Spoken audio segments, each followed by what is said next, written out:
We've got a running mate. It's Tim Walz. Who is this guy and what do we need to know about him? Oh, I'm going to tell you. And trust me, you're going to be amazed. Now, you probably know the basics. Walz is Minnesota's governor, but before that, he was also a high school teacher and a football coach. He also started the first high school gay-straight alliance in Minnesota because he saw gay kids getting bullied. Oh, I love that. He grew up in a tiny town in Nebraska and served in the Army National Guard for 24 years. He moved to Minnesota for a teaching job, but ended up running for Congress in his very red district and won 6 terms in a row. He ran for governor in 2017. He was hugely popular from the beginning, but when he won re-election in 2020, Democrats also gained control of both chambers in the state house. Since then, he has done more to help middle-class families get ahead than any statewide leader in recent memory. Don't believe me? Look at the legislation he has signed into law in the last few years. He lowered the cost of insulin to $35 a month, eliminated junk fees, signed paid family and medical leave into law, signed a law making college tuition free for families making less than $80,000 a year, signed all kinds of legislation to protect Minnesota workers. Yes, he's very pro-union.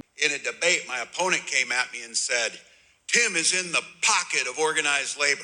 And I popped back up, I said, that is a damn lie.